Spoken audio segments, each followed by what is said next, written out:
You are successful in so many areas of your life, and you know that you would be even more successful, have more energy, enjoy all of it more if you were living a healthier lifestyle. But I also know that that's an area you've been struggling and you've tried, and I won't say failed, but it's been a challenge for you.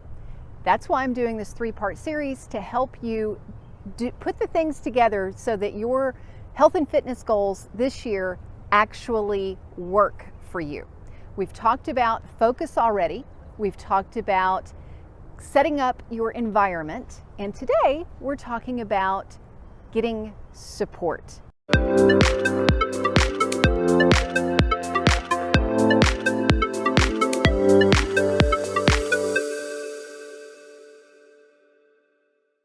I don't know why it is in every area of our life, for us now and for generations past, I'm going to show you in a minute, we always know that we need other people's support and resources.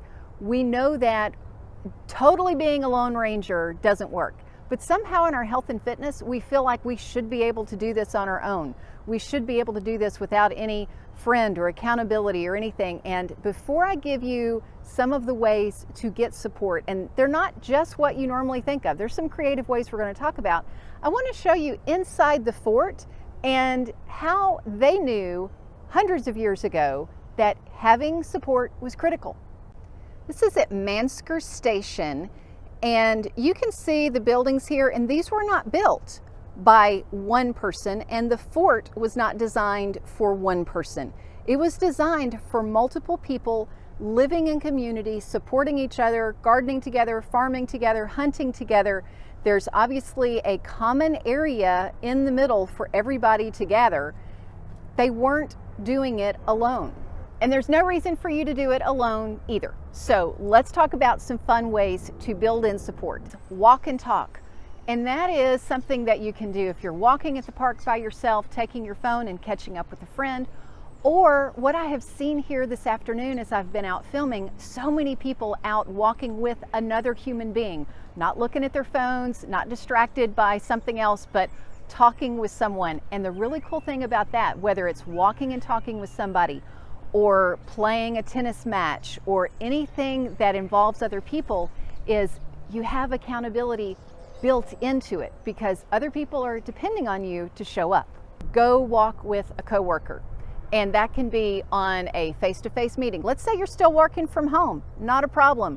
Have a walk and talk with a coworker. It can be work related if you've got an issue. I know that's something for me that's always been very beneficial, is if I'm meeting with somebody and it doesn't require a lot of pen and paper, is go walk and talk, whether it's on the phone, face-to-face, or a Zoom meeting, however you want to do that, but get out and walk. Those are 2 great ways to get physically active with some support. You know, have a running partner, play tennis, take martial arts, boxing. I mean, it's kind of hard to box if it's just one person. I mean, you've got the bags, but if you've got a boxing gym that you're going to, you've got other people that you're interacting with and they're counting on you being there. But in addition to the fitness part, what about nutrition, cooking, and talking? I've got a client that it was going to be really boring for her. She was a young widow, and to go into her kitchen and cook alone just really seemed depressing to her.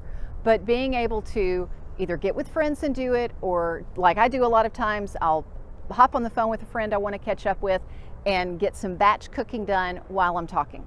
And of course, I'd be remiss if I did not mention that getting professional support from your physician, from a medical team, from a health coach, from a personal trainer.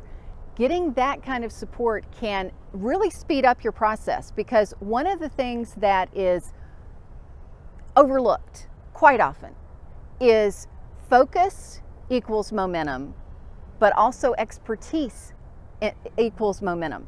Why should you have to learn how to do everything when you can go to somebody who has been teaching this for years and helping clients for years, and suddenly now answers come quicker, things come quicker. Those experiments that you're going to try, instead of taking 2 experiments, 2 weeks, it's going to take you a day, 2 days until you get some things in place.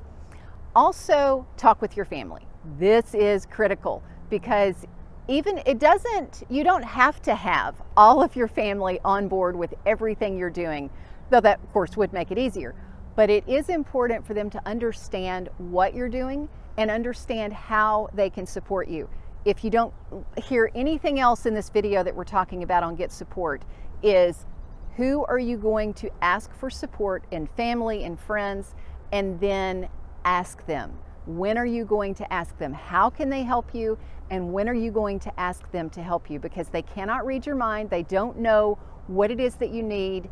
And your friends, hopefully, that's why they're your friends, and even your family, they're your family, they love you. They want to be there for you. They want to support you, but they need to know how. And only you can tell them how. Thanks so much for watching today. Thanks for watching this series. Let me know what you're going to focus on, how you're going to set your environment up, who you are going to ask to help you, whether that's me as a professional or a friend or family member, and how they can help you and when you're going to ask. Thanks so much for being here. Thanks for subscribing. And remember to click that notification bell. Until next time, find your path and fulfill your unique potential.